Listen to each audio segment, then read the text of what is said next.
ಅದನ್ನೇ ಹೇಳೋದು, ನಾನು ಯಾರನ್ನ ಬಿಟ್ಟಿದ್ದಾರೆ, ಮೋದಿ ಅವ್ರನ್ನ ಬಿಟ್ಟಿದ್ದಾರೆ. ಈಗ ನಾನು ಸುಮ್ ಕೂತ್ಕೊ ಅಂತ ಹೇಳೋದೊಂದು, ಯಾರಿಗೆ ರಜತ್ ಅವ್ರಿಗೆ ಒಂದು ಹೇಳೋದಿದೆ, ಸಿದ್ದರಾಮಯ್ಯ ಅವ್ರನ್ನೂ ಬಿಟ್ಲಿಲ್ಲ ಅವ್ರು ಯಾವ್ದೋ ಸುಮ್ ಕೂತ್ಕೊಂಡಾಗ ಸುಮ್ ಕೂತ್ಕೊ, ಅವ್ರನ್ನೇ ಬಿಡಲ್ಲ, CMನೇ ಬಿಡಲ್ಲ ಅಂತಂದ್ರೆ ನಾನು ಯಾವ ಲೆಕ್ಕ ಸರ್? ಅಂದ್ರೆ ಆ ಮಟ್ಟಿಗೆ ಬೆಳಿತಾ ಇದೀವ ಅಂತ ಅನ್ನೋದು ಖುಷಿ ಆಗ್ತದೆ ನಮಗೆ. ಜೈ ಮಹಾಕಾಲ್.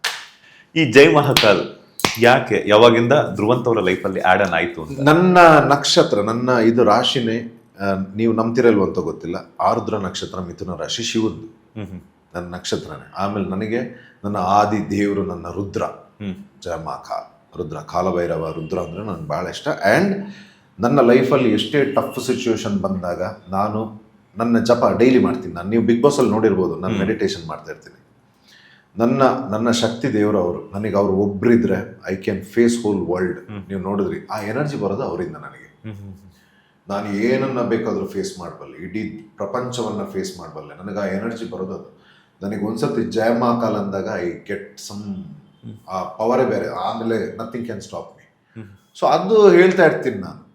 ನನಗೆ ಹೊರಗಡೆ ಭಾಳ ಕಮ್ಮಿ, ಅಂದರೆ ಅಂಥ ಚಾಲೆಂಜಿಂಗ್ ಸಿಚುವೇಶನ್ ಇಲ್ಲ. ಅಲ್ಲಿ ಟಾಸ್ಕ್ ಗೀಸ್ಕ್ ಇದೆಲ್ಲ ಬಂದಾಗ ನಾನು ಏನಾದರೂ ಒಂದು ಅಚೀವ್ ಮಾಡಿದಾಗ ಅದು ಹೇಳ್ತಾ ಇದ್ದೆ ಅಲ್ಲಿ, ಜಯ ಮಹಾಕಾಲ್ ಅಂತ. ಅದೇನಾಯ್ತು, ಟ್ರೆಂಡ್ ಆಗಿ ಕೂತ್ಕೊಬಿಡ್ತು. ಅದೀಗ ಹೊರಗಡೆ ಹೋದ ತಕ್ಷಣ, ನಿನ್ನೆ ನೀವು ನಿಮ್ಮದೇ ಚಾನಲಲ್ಲಿ ಅನ್ಸುತ್ತೆ, ನಂದು ಗಾಡಿ ಪಾಸ್ ಆಗಬೇಕಾದ್ರೆ ಜಯ ಮಹಾಕಾಲ್, ಇನ್ನೇನು ಬೇಕು ಸರ್? ಒಳ್ಳೇದೇ ಅಲ್ವಾ? ಕೆಟ್ಟ ಪದ ಬದಲು ಜನರೆಲ್ಲ ಪರಮಾತ್ಮನನ್ನ ನೆನಪಿಸ್ತಿದ್ದಾರೆ ಅಂತಂದ್ರೆ ಅಟ್ಲೀಸ್ಟ್ ಅದನ್ನ ಮಾಡಿದ್ನಲ್ಲ ನಾನು ಬಿಗ್ ಬಾಸ್ಗೆ ಬಂದು.